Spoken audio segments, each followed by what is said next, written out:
वो कहते हैं ना कि लहरों से डरकर नौका पार नहीं होती, कोशिश करने वालों की अदिति कभी हार नहीं होती। ये तो आप अक्सर सुनते ही आए होंगे, लेकिन आज लंच टाइम में हम आपकी मुलाकात उन सूरमाओं से करवाने वाले हैं जिन्होंने इस बात को सच करके दिखा दिया है। हम बात कर रहे हैं ऐसे ही टॉपर्स की जिन्होंने यूपीएससी में अपनी कामयाबी का परचम लहराया। 2 दिन पहले यूपीएससी के नतीजे आए हैं। इन नतीजों में ऐसे कई नाम हैं जिनकी सफलता की कहानी जितनी संघर्षमय है उतनी ही ज्यादा दिलचस्प भी है। कोई गरीबी से निकलकर सफलता के शिखर पर पहुंचा तो किसी ने मुश्किल हालात के बीच में कामयाबी के झंडे गाड़ दिए। ऐसी तमाम कहानियां हम आपको सुनाएंगे, बताएंगे कैसे झोंपड़ी में रहने वाले एक लड़के ने यूपीएससी में सिलेक्ट होकर उनके माँ बाप की खुशियों को दोगुना कर दिया, जिनकी जिंदगी मनरेगा में मजदूरी करते हुए बीती। हम आपको उन टॉपर से भी मिलवाएंगे जिन्होंने इस बात को झूठा साबित कर दिया कि यूपीएससी में कामयाबी के लिए कोचिंग जरूरी है। साथ ही आपको केरल की सारिका से मिलवाएंगे जो सेरेब्रल पॉलिसी की बीमारी की वजह से आज अफसर बनने जा रही हैं। आपके सामने 20 तस्वीरें होंगी। हर तस्वीर हिम्मत और हौसले की जीती जागती मिसाल है। जीएनटी पर आज आप सुनने जा रहे हैं 20 टॉपर्स की कहानी, उन्हीं की जुबानी।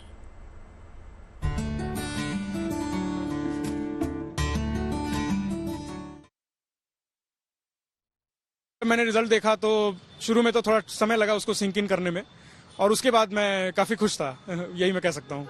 सफर में आप किस किस को अपना क्रेडिट देना चाहते हैं और इस सफर में आपने किस तरीके का हार्ड वर्क किया, क्या क्या किया जिसकी वजह से आपको ये मुकाम प्राप्त हुआ, आप इस बारे में बताइए।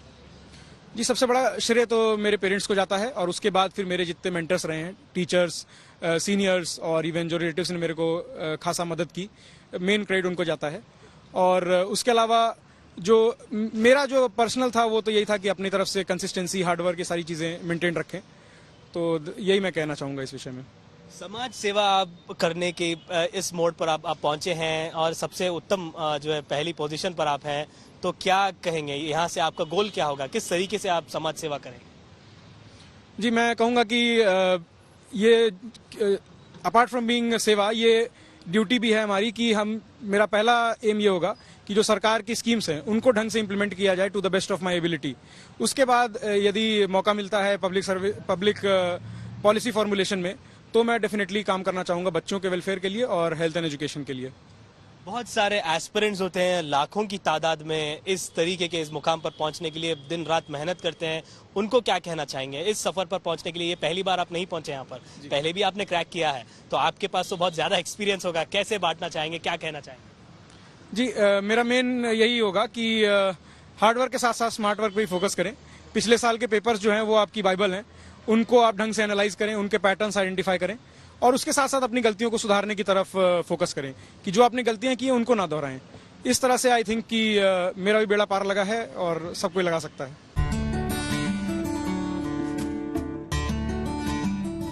सिंस मैं वर्किंग एस्पिरेंट था तो टाइम की कमी रहती थी मेरे पास, तो मैं चाहता था कि हर रोज 5 घंटे एटलीस्ट 5 से 6 घंटे हो सके, बट नहीं हो पाता था on most of the days. But हमेशा ये थी कि आज 5 घंटे हो जाए, और किसी किसी दिन 1 घंटे भी होते थे, 2 घंटे भी होते थे।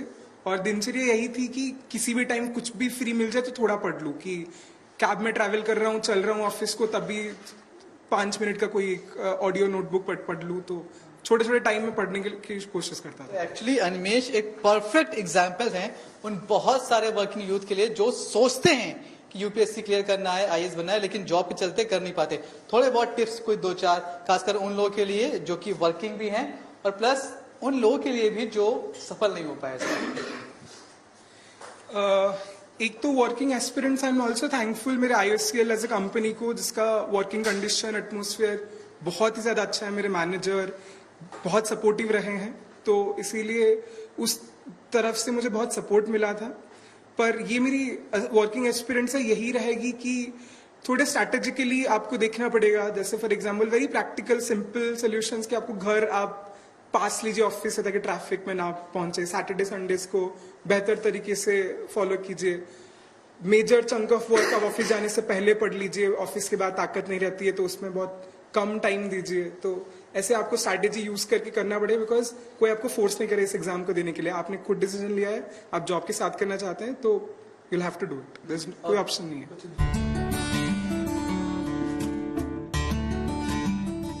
जर्नी आई थिंक सबकी अप्स एंड डाउन्स वाली ही रहती है. बीच में फेजेस आएंगे जब लो फील होगा, लगेगा कि सही डायरेक्शन में जा भी रहे हैं या नहीं. So that was one thing. Challenges में फिर सिंस मैं वर्किंग थी रिजर्व बैंक ऑफ इंडिया में, I am still working actually, तो वो टाइम मैनेजमेंट एक चीज़ थी कि पढ़ाई को, लीव्स को, जॉब को, सब चीज़ों को एक साथ कैसे बैलेंस आउट करना है. And then again personal life में कुछ चैलेंजेस रहते हैं हमेशा, तो सबको एक साथ बैलेंस करके चल. काफ़ी सारे फैक्टर्स रहेंगे मैम, जैसे खुद से प्रॉपर टाइम मैनेजमेंट एक रखना कि हाँ मतलब जॉब के साथ मुझे पढ़ना भी है. सैटरडे संडे मेरा ऑफ होता था, सो वो एक एडवांटेज था, उसमें टाइम मिलता था. देन मेरी जितनी भी लीव्स थी वो मैंने काफ़ी प्रोडक्टिवली यूटिलाइज की, काफ़ी प्लान करके कि कब प्रीलिम से पहले कितनी लीव्स लेनी है, मेन से पहले कितनी लीव्स लेनी है, इंटरव्यू के टाइम कितनी लीव्स लेनी है. तो वो काफ़ी वेल मैनेज था आई थिंक. किसी की भी जर्नी विदाउट चैलेंजेस तो नहीं होती है. मेरी भी जर्नी में हो सकता है मुझे जो चीज चैलेंज लगे वो किसी और को ना लगे, उनके लिए वो बहुत स्मूथ राइड हो. तो डेफिनेटली चैलेंजेस थे. मैं नहीं कहूंगी कि कोई बहुत बड़े चैलेंजेस थे, but still there were challenges for me. I belong to Udhrana in Bhaderwah, जो कि obviously like you said is a very remote place. मेरी जो अर्लियर स्कूलिंग है, प्राइमरी स्कूलिंग, वो किश्तवाड़ में हुई, which again is a very remote district of Jammu and Kashmir. But then my parents got transfer to Jammu और फिर मेरी बाकी की स्कूलिंग यहाँ से हुई. हमेशा से ये था मन में कि कुछ ऐसा करूं जिससे मैं अपने पेरेंट्स को और जो एरिया जहां से मैं आती हूँ वहां के लोगों को प्राउड फील करवा सकूं. तो इसीलिए मैंने हमेशा से आई थॉट कि मुझे अपने एकेडमिक्स पे और अपनी पढ़ाई पे काफी फोकस करना चाहिए. उसी के चलते मैंने कॉमन लॉ एडमिशन टेस्ट दिया 2016 में, जिससे मेरी एडमिशन GNLU गांधीनगर में हुई. और फिर फाइनली मैंने 2021 से अपनी UPSC की प्रिपरेशन स्टार्ट की. चैलेंजेस थे, कुछ इमोशनल सेटबैक्स लगे, कुछ और भी सेटबैक्स रहे लाइफ में, but then I am very happy that I was able to overcome all of दोस.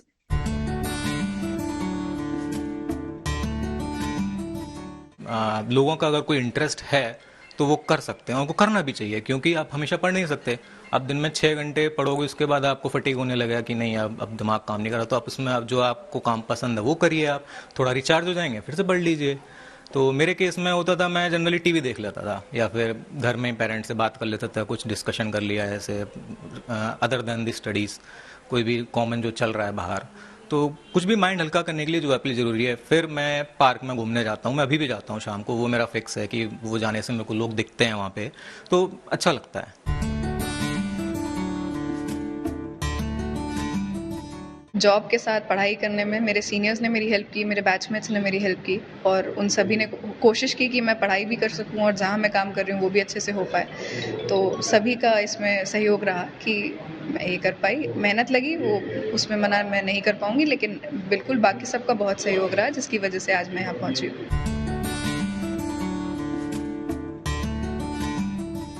तो फेलियर को as a stepping stone to success लेना चाहिए. Take learnings from the failure. This is the best you can do at the moment. और अपना बस कर्म करना है बिना फल इच्छा के. जो failure and success is a part and parcel of life. Ups and downs आते रहेंगे. इट्स इजियर फॉर मी क्योंकि मेरा हो गया इस बार, बट फिर भी मतलब मैंने भी फेलियर देखा है. इस बार भी मैं रेडी था कि अगर नहीं भी होता तो भी I would take learnings from the failure and move forward.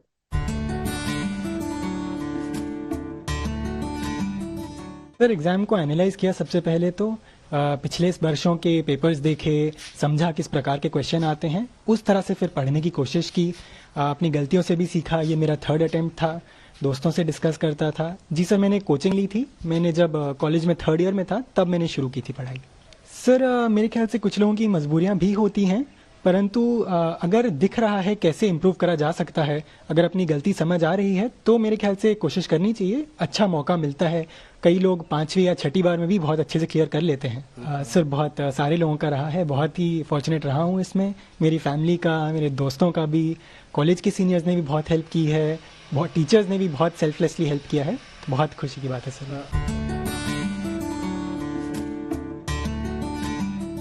क्योंकि मेरे फादर आर्मी में सर्व कर चुके हैं, तो हमें पोस्टिंग्स जाना पड़ता था, एडमिशन्स में प्रॉब्लम होती थी. तो हर 3 साल में अपना सामान बांध लो, दूसरी जगह जाओ, जिस वजह से प्रॉब्लम आती थी एकेडमिक कार्य में, बट मेरे पेरेंट्स इंश्योर करते थे कि मेरा एक पूरा साल कंप्लीट हो, उसके बाद ही हमारी पोस्टिंग आए। मेरी सफलता का श्रेय सबसे पहले मेरे माता पिता को जाता है, जिन्होंने हर तरीके से मेरा सहयोग दिया है, फाइनेंशियली, इमोशनली, हमेशा मुझे मोटिवेटेड रखा है कि आप इस एग्जाम को कर सकते हैं अगर आप दृढ़ निश्चय कर लें तो।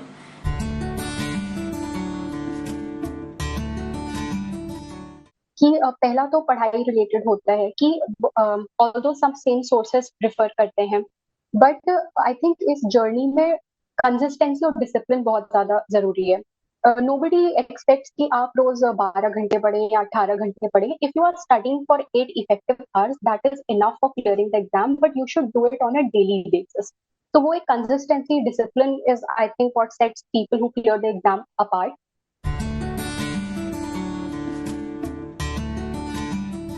यूपीएससी डेफिनेटली एक डिफ़िकल्ट जर्नी है, कंपटीशन काफ़ी रूथलेस है।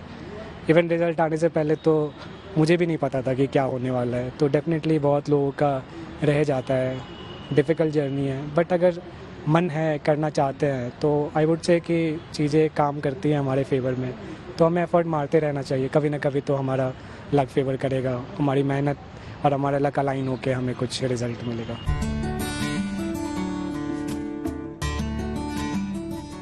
पिताजी मेरे कॉलेज प्रोफेसर थे और कॉलेज प्रिंसिपल रिटायर हुए हैं। मदर मेरी संस्कृत की टीचर थी गवर्नमेंट स्कूल में, और उनने भी वीआरएस ली थी 2021 में, ताकि मेरी तैयारी अच्छे से करवा सकें। ये सब उन्हीं का योगदान है। मैं तो यहाँ पे बैठा हूँ, आपको बस देख रहा हूँ, एक फल दिख रहा है उनकी मेहनत का। बीज उनने बोए, पानी उनने दिए, दिन रात दिहाड़ी उनने करी है, सब कुछ योगदान उन्हीं का है। मेरे से भी ज्यादा कर्मठ तरीके से वो डेडिकेटेड तरीके से लगे हुए थे, और आज शायद मेरे से भी ज्यादा चिंता थी उन्हें रिजल्ट से पहले, और मेरे से ज्यादा खुशी रिजल्ट के बाद। योगदान, श्रेय सब कुछ उन्हीं का है। निराशा तो इतनी नहीं थी, उस समय भी खुशी ही थी कि एक बहुत अच्छी आईआरएस भी अपने आप में बहुत अच्छी सर्विस है, देश के भले में उसका भी बहुत बड़ा योगदान रहता है। और जो समाज सेवा का उद्देश्य लेके तैयारी शुरू करी थी, ये था कि इससे भी मैं समाज सेवा तो कर ही सकता हूँ, जन कल्याण कर ही सकता हूँ। पर यह था कि अगर मैं और अच्छे से, जिसके लिए मुझे लगता है कि मेरा जो एप्टीट्यूड है वो ज़्यादा उचित, मेरा व्यक्तित्व इसके लिए उचित है आईएएस के लिए, तो मेरी ये था कि तैयारी और मेहनत निरंतर रखनी पड़ेगी। तो इसीलिए मैं पिछले साल भी खुश था, और इस साल और मेहनत करी और ज़्यादा खुश।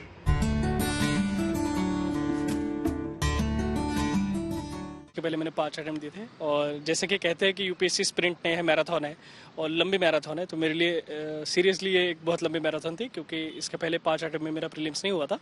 6th अटेम्प्ट में मेरा प्रीलिम्स, मेंस और इंटरव्यू हुआ है, और आई गॉट दी 658 रैंक, और काफ़ी मेहनत और काफ़ी अच्छा रिजल्ट। और जहाँ तक आरसी की बात है, तो मेजर कंट्रीब्यूशन आरसीए का है, क्योंकि खाली प्रीलिम्स क्लियर करना इंपॉर्टेंट नहीं है, बट आपका मेंस का भी प्रिपरेशन वैसा होना चाहिए कि आपको इंटरव्यू कॉल आए और आप अच्छा परफॉर्म कर पाओ। तो मेरा मेंस का अच्छा खासा प्रिपरेशन, आंसर राइटिंग, ऑप्शनल की पीयर लर्निंग, ऑप्शनल का एक दूसरे से सीखना, और कंसेप्चुअल क्लैरिटी काफ़ी आरसीए में मैंने अपने दोस्तों के साथ पीयर लर्निंग के थ्रू की है।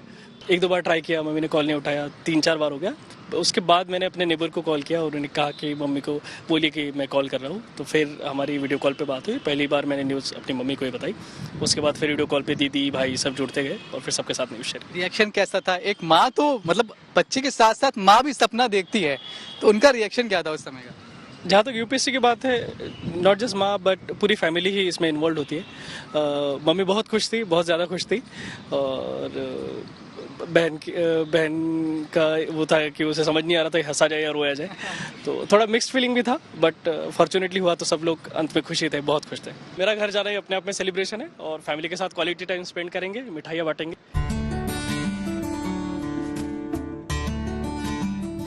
मेहनत तो अच्छी खासी थी, और टारगेट मेरा यही था कि पहले अटेम्प्ट में सिलेक्शन लिया जाए। बाकी बड़ों के आशीर्वाद से और भगवान के कृपा से आईएएस मिल जाएगा, तो ये अपने आप में एक आई थिंक ओवरवेलमिंग सी चीज़ हो जाएगी। बट सिलेक्शन लेना प्राइमरी एम था कि पहले अटेम्प्ट में सिलेक्शन लिया जाए। परिवार का कितना सपोर्ट रहा, क्योंकि मिडिल क्लास फैमिली से है। मैंने जानकारी जो मिली कि कोई कोचिंग नहीं ली थी आपने, सेल्फ स्टडी करी थी, तो परिवार का एक बहुत बड़ा अहम योगदान होता है उसमें, कितना रोल रहा? सर परिवार का ही रोल था सारा मेरे ख्याल से। मेरे हाथ में जो था वो तो पढ़ाई थी, बाकी फाइनेंशियली सपोर्ट करना मुझे और रिसोर्सेज प्रोवाइड कराना मुझे, कोई भी चीज़ हो तो उसे टाइम से पहले प्रोवाइड कराना और एक डिसिप्लिन माहौल बना के रखना घर में। तो कहीं ना कहीं परिवार का ही सारा रोल है। बाकी मेरे हाथ में तो जो मेहनत थी वो मैंने अपनी साइड से करी, बाकी भगवान की कृपा और परिवार का आशीर्वाद था जी।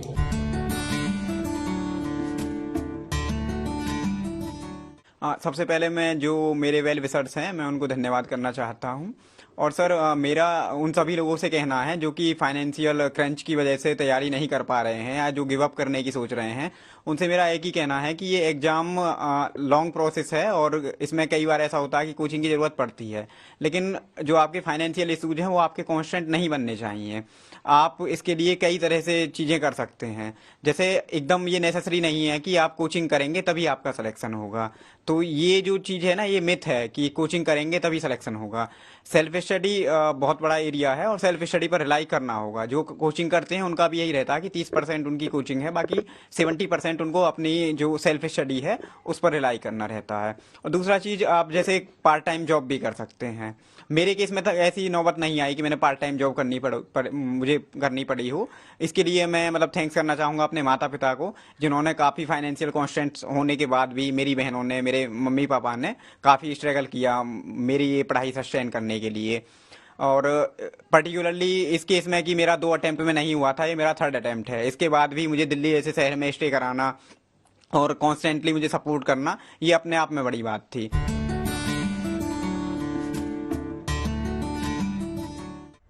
यूपीएससी में कड़ी मेहनत, कई अटेम्प्ट्स के बाद इन स्टूडेंट्स ने जो है सफलता पाई है। आपने उनकी जुबानी उनकी कहानी सुनी। अब कामयाबी का परचम लहराने वाले कुछ और स्टूडेंट्स की दास्तान आपको सुनाते हैं। 2 दिन पहले यूपीएससी के नतीजे घोषित किए गए और इन नतीजों में कई नाम शामिल हैं जिनकी सफलता की कहानी जितनी संघर्षमय है उतनी ही दिलचस्प भी है। कोई गरीबी से निकलकर सफलता के शिखर पे पहुंचा है तो किसी ने मुश्किल हालात के बीच कामयाबी के झंडे गाड़े हैं। ऐसी तमाम कहानियां हम आपको सुनाएंगे, बताएंगे कैसे झोपड़ी में रहने वाले एक लड़के ने यूपीएससी में सिलेक्ट होके उन माँ बाप को ढेरों खुशियां दी जिनकी जिंदगी मनरेगा में मजदूरी करते बीती। हम आपको उन टॉपर से मिलवाएंगे जिन्होंने इस बात को झूठा साबित कर दिया कि यूपीएससी में कामयाबी के लिए कोचिंग जरूरी है। दिखा रहे हैं आपके सामने हैं ये तस्वीरें। ये वो टॉपर्स हैं जिन्होंने कड़ी मेहनत और मशक्कत के बाद वो मुकाम हासिल किया जिसकी हजारों लाखों लोगों को कामना होती है।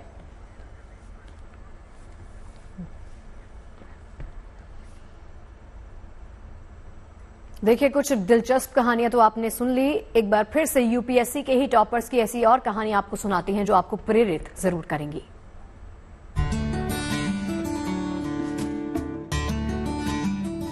3 स्टेज का एग्जाम है, प्री, मेंस और इंटरव्यू। और प्री और मेंस, हालांकि तीनों जो स्टेजेस है काफ़ी हद तक लिंक है ही। जो आपसे इंटरव्यू में पूछा जाता है वो भी कहीं ना कहीं या तो आपके एजुकेशन बैकग्राउंड से रिलेटेड होता है, आपके बैकग्राउंड से, या फिर कहीं ना कहीं जो आपने पढ़ा हुआ है उन सब चीज़ों से।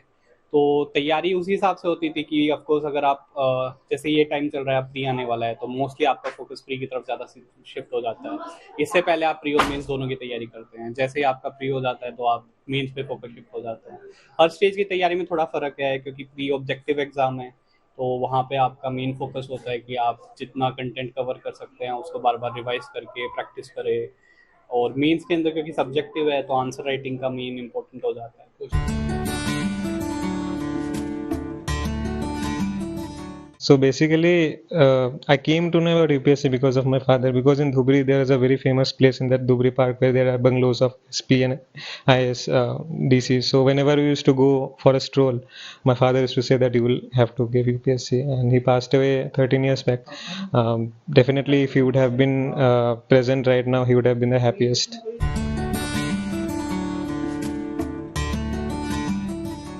मैं यही कहना चाहूँगी कि आप कंसिस्टेंसी के साथ मेहनत करते रहिए, खुद पे भरोसा रखिए।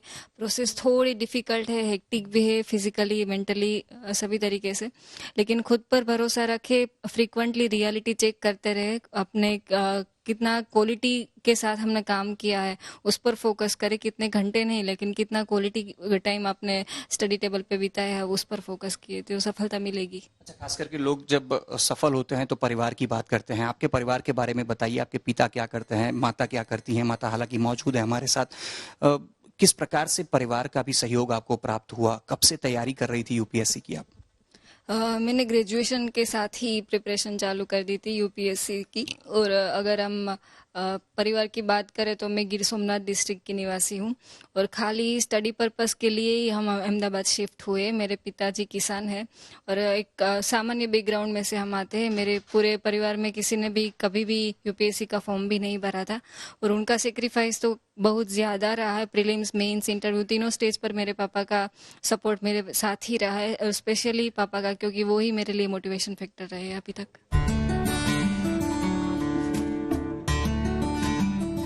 मेरी जर्नी काफ़ी लंबी हो गई है, 4 से 5 साल, बट कहते हैं failure is your greatest teacher. तो सीखा है कैसे फेलियर इज़, आप ग्रेसफुली उसको एक्सेप्ट कर सकते हो और एवरी सेटबैक आपको कैसे स्ट्रॉन्गर होकर बाउंस बैक करना है।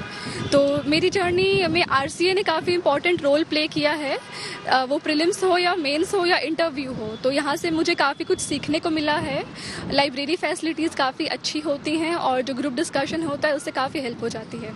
आई एम लकी, मेरे पेरेंट्स काफ़ी सपोर्टिव हैं। उनका हमेशा से एक विजन था कि जिस एरिया में मैं हूँ वहाँ पे एजुकेशन फैसिलिटीज़ बहुत ज़्यादा नहीं है, तो उनका ये विश्वास था कि they will send their daughters in other city जहाँ पे बेटर एजुकेशन हो पाए। और मेरे फादर ने मुझे हमेशा मोटिवेट किया है कि जो करना है तुम्हें करो, जो तुम्हारे ड्रीम्स है जाओ उन्हें अचीव करो। तो आई एम थैंकफुली लकी, मुझे काफ़ी सपोर्ट था। क्वांटिटी से ज़्यादा क्वालिटी मैटर करती है एंड हर स्टूडेंट की अपनी अलग कैपेसिटी होती है। जो एक इंसान 4 घंटे में ग्रास्प कर सकता है शायद किसी और को वो 6 घंटा चाहिए।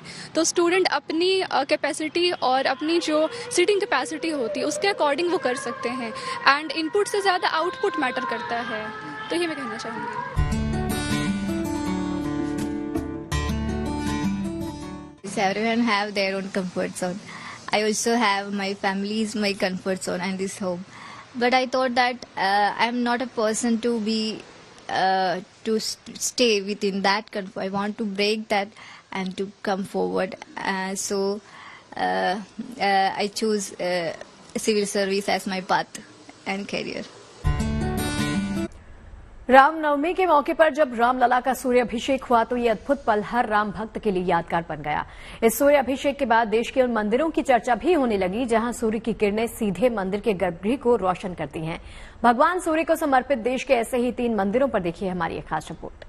राम राम सीताराम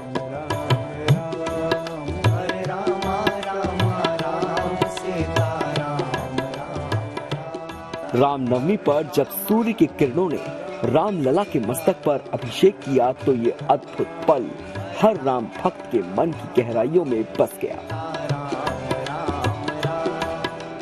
गर्भगृह का पर्दा हटते ही रामलला की जय जयकार होने लगी और सूर्य की किरणों से दमकता हुआ रामलला का मस्तक देखकर श्रद्धालु मंत्रमुग्ध हो गए।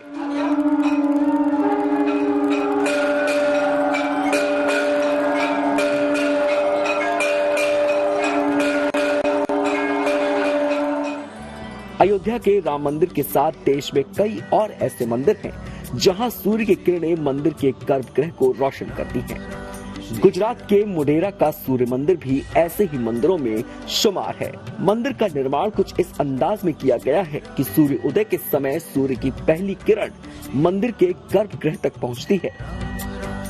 मॉर्निंग का सन रे 21 मार्च एंड 23 सितंबर 2 डे डे और नाइट इक्वल होते हैं इक्विनॉक्स। आज भी सन रे देखने के लिए लोग आते हैं और उस टाइम 21 जून को एक दिन ऐसा भी रहता है जो नो शेडो डे बोलते हैं। तो टेम्पल को डिस्ट्रॉयड किया गया है, नॉट एक्टिव टेम्पल, ये ओनली हिस्टोरिकल मॉन्यूमेंट है, बट टोटल टेम्पल सैंडस्टोन पे बिल्ट हुआ है।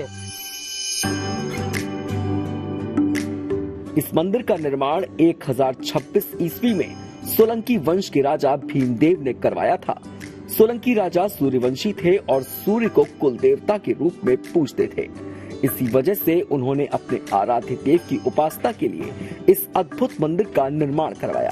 मंदिर के सभा मंडप में 52 स्तंभ हैं और इन पर पौराणिक कथाओं को बेहतरीन नक्काशी के साथ उकेरा गया है। राजस्थान के पाली में बना सूर्य मंदिर भी स्थापत्य और शिल्प का अद्भुत नमूना है। नागर शैली में सफेद संगमरमर से बना ये मंदिर भगवान सूर्य को समर्पित है।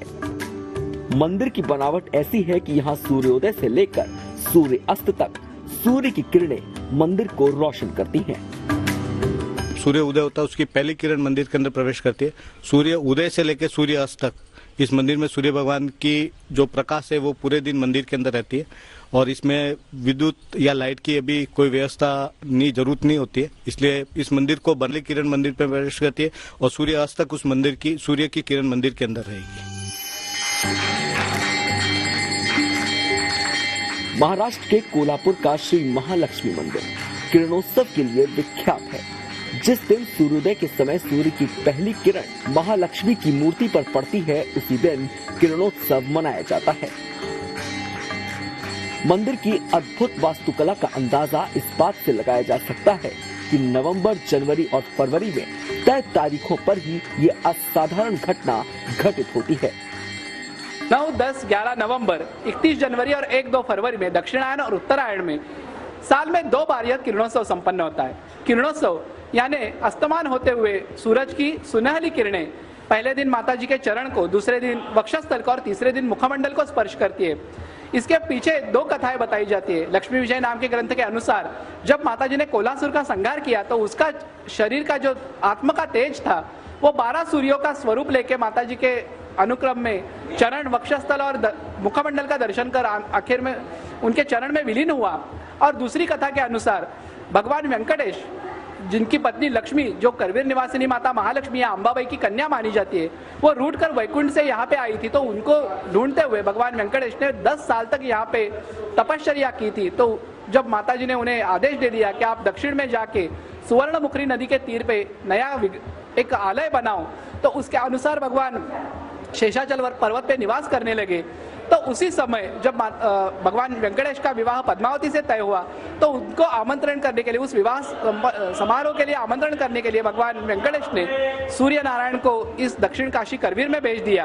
तो इस काशी, दक्षिण काशी में आकर सूर्य नारायण ने जगदम्बा का दर्शन कर लिया और अपनी कन्या लक्ष्मी को विवाह समारोह के लिए भेजने के उनसे अनुरोध किया। तो उसी के तौर पे यह किरणोत्सव संपन्न होता है, ऐसी मान्यता है। इस मंदिर में किरणोत्सव का पर्व बड़ी धूमधाम के साथ मनाया जाता है। इस महापर्व के दौरान माता महालक्ष्मी के दर्शन के लिए देश विदेश से श्रद्धालु यहाँ आते हैं। मोडेरा से कामिनी आचार्य और पाली से भारत भूषण के साथ कोल्हापुर से दीपक सूर्यवंशी, गुड न्यूज टुडे। और अब बात चुनाव की। सबसे पहले रुक करते हैं गुजरात के गांधीनगर का, जहां केंद्रीय गृह मंत्री और बीजेपी उम्मीदवार अमित शाह आज रोड शो कर रहे हैं। अपने चुनाव क्षेत्र गांधीनगर में अमित शाह का भव्य रोड शो चल रहा है। करीब 6 विधानसभा क्षेत्रों में रोड शो गृह मंत्री करेंगे। इसके अलावा 2 जनसभाओं को संबोधित भी करेंगे। गुजरात में आज शाह के इस तूफानी प्रचार की शुरुआत साणंद से हो चुकी है, जहां रोड शो में बड़ी संख्या में जनसैलाब उमड़ा है। अमित शाह का रोड शो साणंद के अलावा कलोल, साबरमती, घाटरोडिया, नारायणपुरा और वेजलपुरा विधानसभा क्षेत्रों से होकर गुजर रहा है। कल यानी शुक्रवार को अमित शाह गांधीनगर में नामांकन भरेंगे। अमित शाह कल दोपहर विजय मुहूर्त में नामांकन करेंगे। बीजेपी ने अमित शाह को इस बार इस सीट पर 10 लाख के मतों से चुनाव जिताने का लक्ष्य रखा है।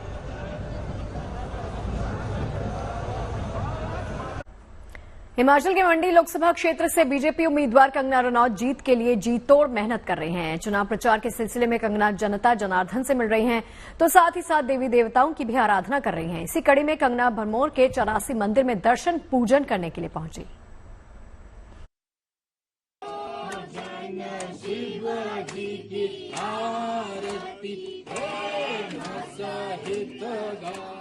आस्था और भक्ति में लीन कंगना रनौत की ये तस्वीरें चुनावी माहौल में भक्ति की शक्ति में उनकी आस्था को बयां करती है।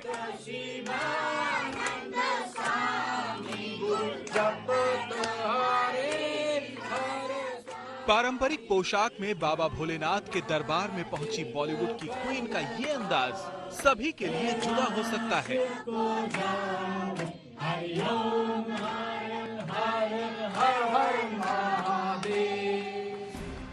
राजनीति का मैदान कंगना रनौत के लिए भले ही नया है, लेकिन हिमाचल प्रदेश उनकी जन्मभूमि है और जन्मभूमि से जीतने के लिए बॉलीवुड एक्ट्रेस कंगना रनौत इन दिनों चुनाव प्रचार में जोरों शोरों से लगी हुई हैं। मंडी लोकसभा से बीजेपी प्रत्याशी के रूप में इन दिनों वो लोकसभा क्षेत्र के अलग अलग हिस्सों का दौरा कर रही हैं। इस चुनावी अभियान के लिए कंगना भरमौर पहुंची। इस दौरान कंगना पारंपरिक पोशाक में नजर आईं। कंगना ने विश्व प्रसिद्ध 84 परिसर के मंदिरों में लुआचड़ी डोरा पहनकर भोलेनाथ के दर्शन किए और मंदिर में माथा टेक कर जीत का आशीर्वाद लिया। मंदिर परिसर में गद्दी वेशभूषा पहनकर नतमस्तक हुई कंगना की ये हिमाचल में जीत की तैयारी है। कंगना ने बाबा भोलेनाथ से लोकसभा चुनाव में जीत के लिए आशीर्वाद लिया। वहीं कंगना को अपने बीच पाकर उनके प्रशंसकों और कार्यकर्ताओं में खुशी की लहर दौड़ गई। लोगों ने कंगना के साथ सेल्फी ली। कंगना की पोशाक चुनावी लिहाज से बेहद खास है। इसे गद्दी समुदाय की महिलाएं पहनती हैं। इस पारंपरिक वेशभूषा के साथ कंगना ने गहने भी गदियाली ही पहने हुए थे। ये कुछ इसी तरह है जैसे 2022 में प्रधानमंत्री नरेंद्र मोदी ने भी केदारनाथ पूजा के दौरान चंबा का पारंपरिक चोला डोरा पहना था, जिसे पुरुष पहनते हैं। हिमाचल प्रदेश में 4 लोकसभा सीटें हमीरपुर, मंडी, शिमला और कांगड़ा हैं। साल 2019 में बीजेपी ने 4 सीटें जीती थी। इस बार भी बीजेपी इस रिकॉर्ड को कायम रखना चाहती है, जिसके लिए उम्मीदवार भी चुनावी मैदान में जोरों शोरों से जुटे हुए हैं।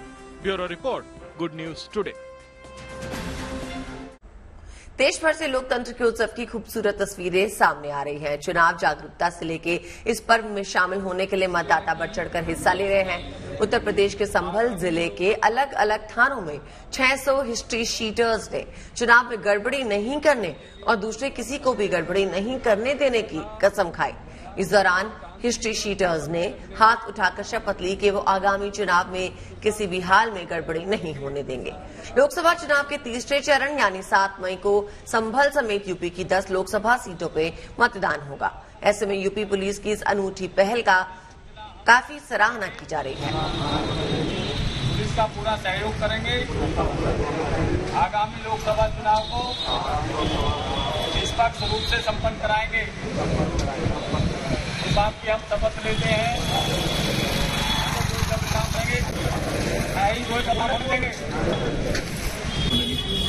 हम लोग शपथ लेते हैं कि